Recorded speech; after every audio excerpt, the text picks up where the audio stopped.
Assalamualaikum warahmatullahi wabarakatuh. Halo Sob, selamat datang di Kominfo Talk.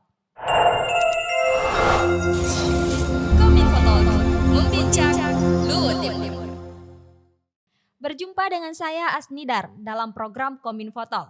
Seperti biasa di podcast ini, kita akan terus membincang hal-hal menarik dan informatif seputar Kabupaten Luhut Timur, tentunya bersama dengan narasumber yang inspiratif. Tetap bersama kami dan saksikan terus perbincangannya hanya di Kominfo Talk, membincang Luhut Timur. Kominfo Talk, membincang Luhut Timur. Anak muda memiliki peran penting dalam proses pembangunan yang sedang berlangsung, yang tentunya harus dibarengi dengan skill dan keterampilan. Anak muda di Luhut Timur memiliki potensi yang besar untuk membawa perubahan positif dalam berbagai sektor yang ada. Saat ini kita sudah kedatangan dengan salah satu narasumber, Ketua KNPI Kabupaten Luhut Timur, Kakanda Ibriansyah Irawan, SPDMM. Yuk langsung saja kita sapa beliau. Bagaimana kabar hari ini? Apakah sehat? Sehat dan aktivitas lancar. Oke, nah Kak, pada kesempatan ini kita akan berbincang terkait dengan potensi dan tantangan anak muda yang ada di Luhut Timur. Tapi sebelum kita membincang lebih jauh nih Kak, terkait dengan hal tersebut, penting nih untuk kita kenalan dulu dengan KNPI. Karena pasti pemirsa yang ada di rumah belum mengetahui secara jelas tentang apa itu KNPI. Dan sebenarnya bagaimana hubungannya dengan anak muda Kak? Oke. Sebenarnya kalau bicara KNPI, dia bukan organisasi yang baru. Oke. Dan cakupannya luas karena dia hampir di tiap kabupaten kota itu kita punya pengurus. Jadi KNPI ini adalah komite nasional yang menaungi organisasi-organisasi kepemudaan yang ada di Indonesia. Dan itu juga tersusun secara hierarki sampai ke tingkatan kabupaten.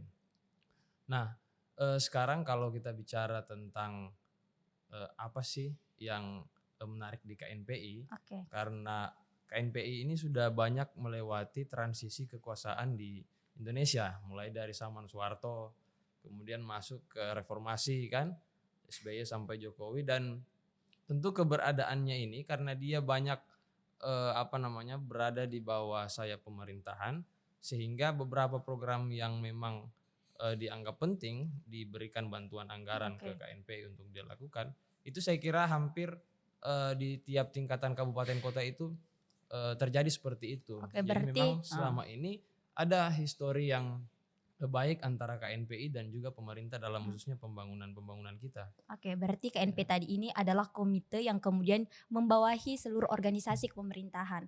Itu apa-apa saja Kak?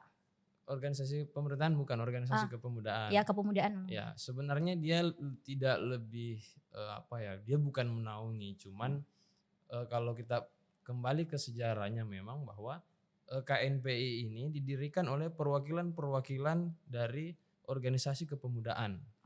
Gitu. Jadi ada semacam penghormatan lah organisasi kepemudaan ke KNPI ketika misalnya dalam proses pengambilan keputusan di dalam internal kelembagaan, organisasi kepemudaan itu selalu diberikan ruang untuk memutuskan. Gitu. Termasuk pemilihan ketua nanti di tiap organisasi kepemudaan itu punya hak suara untuk memilih siapa untuk ketua memilih KNPI. siapa ya? Ya, Ketua. itu artinya ada kekuatan, ada ikatan di dalam organisasi kepemudaan di dalam KNPI, dan itu diatur secara anggaran dasar dan anggaran rumah tangganya. Oke, Gitu. Kak Kante ini kan sekarang sebagai ketua KNPI yang baru. Nah, melihat bagaimana yang ada di Luhut Timur, potensi anak muda yang ada di Luhut Timur itu seperti apa sebenarnya Kak? Ya, kalau misalnya kita bicara potensi, sebenarnya anak Luhut Timur itu bisa dikategorikan setingkat naik kelas dibanding anak muda yang lain. Kenapa? Pertama, di Luhut Timur ini kita sudah punya program bantuan pendidikan, namanya beasiswa kurang mampu dan berprestasi kan. Nah, kalau dibandingkan dengan daerah lain khususnya skop Luhut Raya misalnya, itu kan tidak ada daerah yang mengeluarkan program seperti itu. Nah, tentu kalau kita bicara tentang apa sih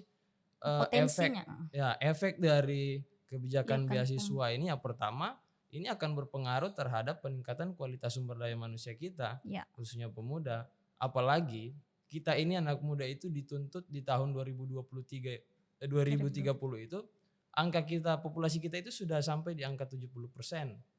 Nah, ini tentu biasa kita dengar narasi bonus demografi. Iya. Nah, artinya dengan konteks Luhut Timur, adanya beasiswa itu kita sudah mempersiapkan kira-kira instrumen apa yang bisa kita lakukan mulai dari sekarang untuk meningkatkan kualitas sumber daya manusia, termasuk akses pendidikan yang merata melalui bantuan beasiswa itu.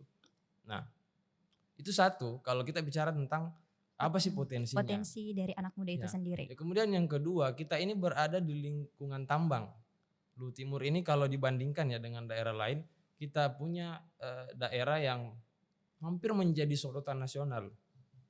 Kenapa? Karena kita punya sumber daya alam yang tidak semua daerah miliki. Nah, sehingga mempersiapkan potensi kita itu juga harus bisa diadaptasikan ketika ada kemajuan-kemajuan yang bersifat membutuhkan peran anak muda di situ, termasuk ketika ada investasi masuk di daerah kita. Dan itu sangat memungkinkan. Makanya kalau kita bicara potensi, sebenarnya ya kita itu setingkat naik kelas dibandingkan anak muda yang lain seharusnya ya, karena Oke. kita punya itu. Oke, seperti tadi yang sudah dijelaskan terkait dengan potensi, kemudian tadi potensi itu kan sebenarnya kita melihat bahwa pendidikan, melalui pendidikan yang kemudian pemerintah sudah melakukan kebijakan dengan menggelontorkan begitu besarnya dana untuk Iya. beasiswa. Berarti kita bisa melihat bagaimana sebenarnya pemerintah telah memberikan ruang untuk memberikan peran pemuda dalam pembangunan kepada Gen Z. Seperti itu, Kak. Iya. Sebenarnya yang menjadi urgen untuk kita siapkan juga selain dari sudah diberikannya bantuan beasiswa, bahwa dalam prospek pembangunan SDM dan juga anak muda kita itu harusnya ada kolaborasi. Misalnya begini ya. Kalau kita kolaborasikan bagaimana mempersiapkan anak muda melalui pendidikan, kemudian mempersiapkan SDM-nya melalui kebutuhan ekonominya, maka yang harus kita ciptakan itu adalah human capital. Yes. Jadi dia modelnya semacam ada investasi modal tapi bukan terhadap barang atau uang, tetapi sumber daya. Sumber dayanya. Itu human capital kan. Ya. Jadi selain dari tersedianya pendidikan, maka kita harus mempersiapkan skillnya juga. Karena itu tadi ada tuntutan bonus demografi di 2030. Nah, itu semua harus dipersiapkan. Kalau kita bicara tentang potensinya, Luhut Timur ini, anak muda Luhut Timur ini sangat sangat memiliki banyak instrumen untuk bisa menopang bagaimana SDM dan kualitas hidupnya lebih meningkat. Itu kalau saya lihatnya seperti itu, khususnya kita di Luhut Timur ini. Lalu bagaimana dengan lapangan pekerjaannya? Ya, kan kalau ini kan memang belakangan kalau kita lihat ada banyak isu yang mulai menyoroti pemerintah di sektor ketenagakerjaan. Pertama karena di Luhut Timur sebenarnya angka populasi kita itu kan terus meningkat, ditandai dengan bertambahnya jumlah DPT nantinya di pilkada ini. Nah, sehingga kalau kita lihat pada saat dilakukannya survei di bulan Agustus itu ada banyak angka pengangguran yang akan terdata. Kenapa? Karena di bulan Agustus itu orang baru selesai panen. Nah, perlu kita tahu bahwa dalam indikator serapan angkatan kerja, tenaga kerja terbuka, salah satu yang diukur itu adalah para pekerja yang masuk kategori petani. Sementara kalau sudah panen itu kan belum punya aktivitas. Sehingga kalau ditanya apa dikerja sekarang, lagi enggak ada karena baru sudah panen. Karena sudah panen. Nah, saya sambung lagi bahwa memang kalau kita bicara tentang ketenagakerjaan, ini saya kira angka kita di Luhut Timur belum melampaui angka Sulawesi Selatan. Jadi kalau kita bicara apakah kita berada pada titik rawan, saya kira tidak juga. Namun memang ini menjadi satu tantangan bagi pemerintah termasuk kita di KNPI. Kenapa? Karena mayoritas warga yang akan terancam menjadi pengangguran kalau itu pun meningkat itu adalah anak muda. Ya. Gitu. Sehingga memang kalau kita bicara tentang angkatan kerja, maka di Luhut Timur sebagai satu wilayah yang punya peluang investasi yang besar, maka pemerintah harus punya narasi inklusivitas yang ramah terhadap investasi. Makanya kalau misalnya nanti kawasan industri yang sudah dipersiapkan, kalau saya tidak salah itu di tahun 2023 pemerintah sudah mulai membicarakan dan banyak membangun kontrak tentang kawasan industri itu. Salah satunya itu kawasan industri. Iya, kemudian yang menarik dari kawasan industri itu karena wilayahnya luas, itu sekitar 5.600 hektar. Saya kemarin sempat baca juga. Nah, kenapa ini menjadi satu kepentingan yang serius bagi anak muda? Karena ketika kawasan industri itu dibangun, di situ akan ada pembangunan smelter, akan ada pembangunan tungku, ada kawasan-kawasan yang lain, dan itu akan menjadi satu tempat yang bisa menyerap angkatan kerja kita secara besar-besaran. Angkanya itu kalau dia dilakukan secara bertahap, itu bisa sampai ratusan ribu tenaga kerja yang bisa diserap. Oke. Dan pasti yang diprioritaskan adalah Anak muda. lokal. Nah itu makanya kita perlu berikan support terhadap pemerintah untuk terus membangun pembicaraan yang serius sehingga ya kawasan industri ini bisa kita realisasikan dalam waktu yang cepat. Oke, berarti melihat peluang yang ada, tentunya ada tantangan-tantangan. Bagaimana Kakak melihat hal tersebut? Sebenarnya tantangan utama seperti apa yang kemudian dihadapi oleh anak muda yang ada di Luhut Timur, Kak? Ya, ini dari banyak teman-teman diskusi saya biasanya kalau membicarakan tentang itu, yang pertama yang dibutuhkan adalah skill. Justru kecenderungan orang ketika diberikan pilihan tentang apakah menjadi pintar atau menjadi skill, dulunya orang selalu terpengaruh untuk memilih yang menjadi pintar. Oke. Tapi dengan tantangan dan kebutuhan sama, sepertinya antara orang yang memiliki skill dan punya kecerdasan itu sama-sama dibutuhkan sekarang. Maksudnya ada keseimbangan dalam aspek kebutuhan, dibutuhkan yang cerdas tapi jangan lupakan orang yang berskill, karena itu tadi. Jadi pasca tren revolusi industri yang terjadi belakangan ini, kita orang Indonesia juga ini ya mau tidak mau harus beradaptasi karena kita punya ikatan kepentingan terhadap kemajuan teknologi. Iya. Misalnya di ASEAN dari 600 juta jiwa 30% itu adalah anak muda. Gitu. Jadi memang untuk menghadapi gelombang demografi, bonus demografi itu pemerintah harus mempersiapkan satu hal, yaitu human capital. Ya, kalau misalnya ini kita mau runut, saya sambung ya. Kalau misalnya ini kita mau runut, mulai dari ketersediaan beasiswa, ya, kemudian ada lapangan kerja, misalnya kawasan industri. Ini kita baru bicara satu instrumen. Kemudian disediakan balai latihan kerja, diasah skillnya, anak muda kita diasah skillnya. Kemudian kita membangun komunikasi dengan pihak-pihak swasta yang bisa memicu serapan tenaga kerja yang besar sehingga semua standar-standarnya itu tidak dipersulit. Itulah salah satu tantangannya, kita harus siapkan memang human capital kita harus diberikan skill mental, keterampilan. Nah itu yang menjadi perhatian pemerintah, dan itu tentu kami di KNPI dalam posisi melihat kebijakan ini ya terus berharap bahwa ada kolaborasi antara pemerintah dan juga KNPI memikirkan bagaimana sih masa depan anak muda ini perlu kita persiapkan. Oke, berarti sejauh ini KNPI sudah melakukan dan memikirkan bagaimana caranya untuk memberikan kesempatan kepada anak muda. Apakah memang bagaimana perannya KNPI kemudian kepada pemerintah? Apakah sebagai pelopor dan pelapor kah? Tentu pertama kita akan menjadi mitra. Dalam hal ini kalau ada segmen yang dianggap KNPI bisa melakukan itu, kemudian bisa bertanggung jawab terhadap kegiatan-kegiatan itu, tentu kami ya terbuka saja terhadap pemerintah. Kami siap ketika ada yang diberikan. Misalnya teman-teman KNPI buat program seperti ini, kita persiapkan konsepnya dan sebagainya, blueprintnya seperti apa, mau bersifat kepanjangan atau pendek. Nah itu kan, ini kan memang selama ini yang kami bangun antara KNPI dan pemerintah. Makanya di beberapa event yang KNPI lakukan itu kita banyak konsultasikan juga dengan pemerintahan, khususnya di dinas terkait. Saat ini adakah inisiatif ataupun proyek yang kemudian sedang direncanakan untuk mendukung pengembangan anak muda yang ada di Luhut Timur, Kak? Ya, kemarin kita sempat menyoroti dua isu yang ada di Luhut Timur. Pertama ketenaga kerjaan, dan yang kedua itu adalah pembangunan di sektor wisata untuk masyarakat luas. Nah, di sektor wisata sendiri kemarin kita berinisiasi supaya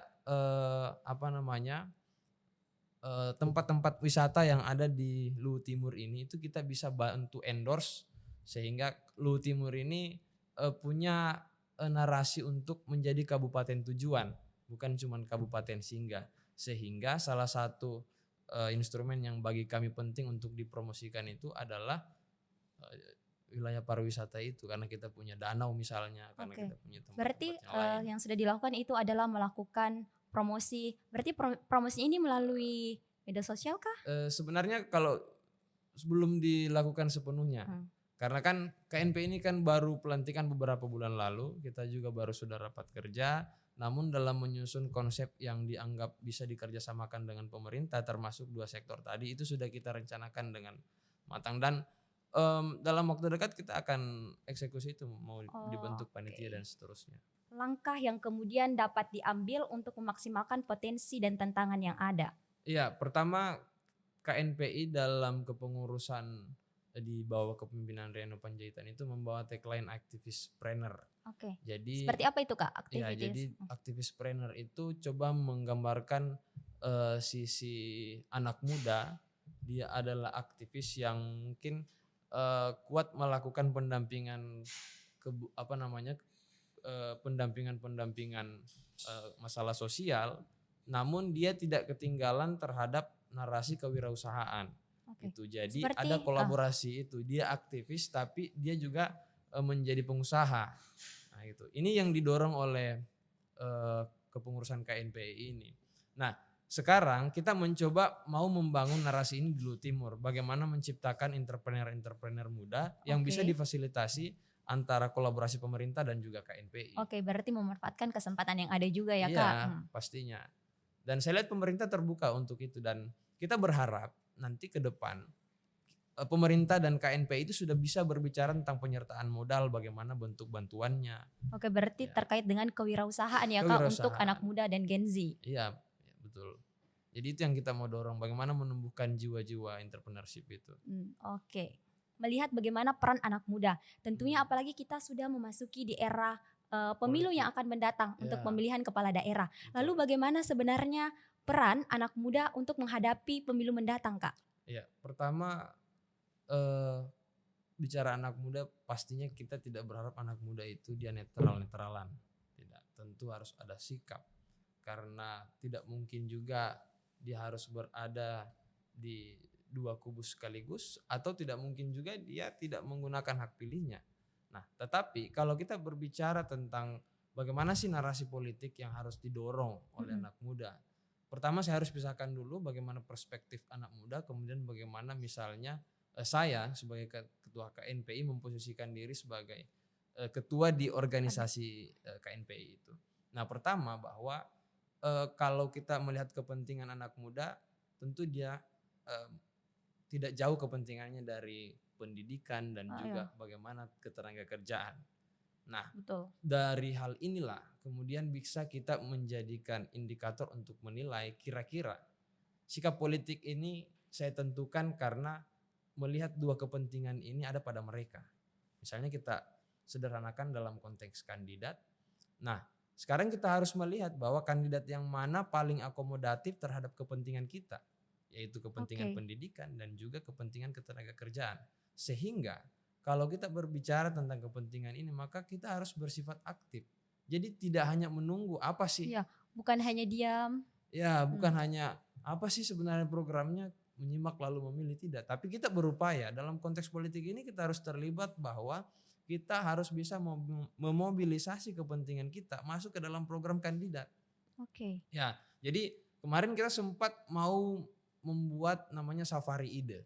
Jadi safari ide itu kita mau membuka ke publik semua anak muda yang punya gagasan dan program apapun itu bisa diberikan ke KNPI. Nanti KNPI bantu menjembatani, diserahkan ke semua kandidat sebelum dia mendaftar di KPU.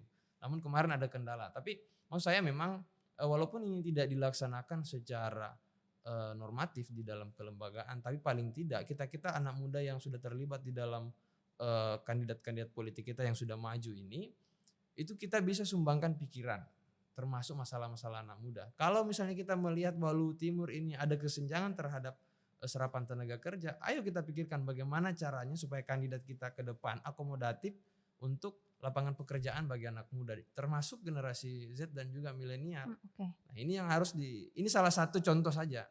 Kenapa anak muda Luhut Timur itu harus lebih terbuka dan tidak melihat politik sebagai satu hal yang tabu. Tapi harus memperhatikan, bagaimana dari program kerjanya, kemudian visi misinya, kemudian Iya. ditelaah ya, Kak? Iya, makanya, saya sangat semangat ketika melihat ada anak muda yang, turut memikirkan kondisi politik kita ini. Mhm. Bukan karena kita berbeda, dukungan sehingga harus ada, perdebatan, bukan. Iya. Tetapi karena ada kesenjangan sosial yang mau kita cari solusinya untuk kita perdebatkan bagaimana ke depan. Nah Mmm. gitu. Jadi, jadi kita maulah menikmati, anak muda itu harus menikmati proses politik dengan riang gembira, bukan menebar kebencian atau menebar fitnah kan. Saya kira itu tidak jauh sekali lah dengan fashion dan juga Iya. karakter anak muda. Berarti sebagai anak muda kita harus juga menjadi contoh yang kemudian dapat diimplementasikan kepada masyarakat bahwa sebagai anak muda itu kita harus pintar kemudian menjaga kedamaian di pemilu nantinya ya, Kak? Iya pastinya, pastinya. Narasi itu tidak boleh lepas dari anak muda bahwa dia menjadi pelopor setiap Iya. masalah yang timbul karena ada perbedaan, pilihan politik. Maka anak muda itu tidak datang untuk mengkompori, wah dia begini, enggak. Tapi dia harus menjadi trouble solver. Dia bisa menjadi pemecah masalah. Nah, Oke. untuk membawa keadaan itu tentu harus ada persiapan juga. Nah, saya kira dengan proses yang akan kita laksanakan di pilkada nanti ini, ruang-ruang diskusi untuk semua kandidat itu membuka diri agar anak-anak muda kita ini bisa berkonsultasi dengan mereka. Nah, termasuk saya melihat ada beberapa figur atau kandidat kita ini yang memang apa ya, dengan prestasi yang mungkin sudah dia, torehkan sampai saat ini, ya ada trust yang serius terbangun ke masyarakat dan dia juga tidak pernah, mengajak masyarakat atau konstituennya untuk mengeluarkan narasi kebencian ataupun fitnah. Nah, ini kan adalah contoh-contoh yang mesti kita, lihat Oke, bahwa Kak. proses Mmm. politik itu harus memperlihatkan kebaikan-kebaikan dan membangun optimisme di kalangan anak muda. Bagaimana dengan sikap, posisi KNPI yang kemudian pada pemilu? Apakah organisasi kepemudaan ini dapat memihak kepada salah satu paslon ataukah harus netral? Tentu secara kelembagaan KNPI tidak punya petunjuk yang konkret tentang bagaimana sikap politiknya ketika ada semacam pemilu atau pilkada. Oke. Namun undang-undang sendiri kan menjamin bahwa setiap warga negara itu punya hak untuk melakukan aktivitas politik, dipilih, memilih, Milih. ya. Bahkan warga negara juga itu dijamin untuk bisa mendengarkan visi dan misi kandidat. Nah, itu kan sebenarnya kalau di KNPI sendiri secara kelembagaan kita tidak menentukan sikap siapa keberpihakan KNPI Mhm. kemana di pilkada ini. Namun kita tetap menghormati dan menghargai semua anggota KNPI yang sudah menentukan sikap mau berjuang di gerbong yang mana pada pilkada. Nah, tentunya kalau bicara tentang bagaimana peran KNPI di Pilkada 2024 ini, tentu sama-sama kita memberikan peluang bagi setiap kandidat putra-putri terbaik Luhut Timur untuk bertarung dan kita tidak apa namanya membangun semacam kesepakatan politik. Nah, kita tidak melakukan itu. Namun di dalam keanggotaan pengurus kita tetap memberikan kesempatan kepada teman-teman KNPI untuk menentukan sikapnya secara terang-terangan. Termasuk saya sendiri, saya ketua KNP tapi saya menjadi juru bicara di salah satu Mmm. pasangan kandidat. Namun dalam konteks ini saya tetap harus profesional menjalankan tupoksi saya sebagai ketua di KNPI, tentu juga dengan alasan menjaga nama baik KNPI di semua kalangan, Oke, termasuk supaya tidak terlalu larut dalam konflik kepentingan di pilkada ini. oke, Nah, berarti seperti diberikan itu. kebebasan untuk memilih, calonnya masing-masing ya, Iya, Kak? untuk pengurus silakan siapa yang kalian mau perjuangkan secara terang-terangan pun tidak ada, termasuk saya Tidak sendiri kan. masalah, oke. Ya, tapi untuk KNPI secara kelembagaan itu tidak menentukan. Mungkin terakhir nih, Kak, Iya. mungkin ada yang ingin disampaikan kepada pemirsa yang ada di rumah terkait dengan tantangan dan potensi, ya anak muda. Silahkan, Iya. Kak. Eh, kita mungkin tidak bisa memilih lahir dari rahim siapa kita hadir di dunia ini, tetapi kita harus bisa memastikan bahwa masa depan kita perjuangkan, kita tata, apapun hasilnya, yang jelasnya bahwa usaha tidak akan pernah mengkhianati hasil. Terus semangat, anak muda harus menjadi lokomotif, anak muda harus menjadi pelopor dan membangun optimisme terhadap pembangunan daerah. Terima kasih kawan-kawan. Oke, baik pemirsa, itulah tadi perbincangan saya dengan Kakanda Ibriansyah Irawan, SPDMM. Dapatkan informasi menarik lainnya seputar Kabupaten Luwu Timur melalui laman sosial media Facebook, Twitter, Instagram, YouTube Diskominfo SP. Terima kasih telah menyaksikan podcast Kominfo Talk Membincang Luwu Timur. Saya Asnidar, your podcaster, pamit undur diri. Wassalamualaikum warahmatullahi wabarakatuh. Waalaikumsalam warahmatullahi wabarakatuh.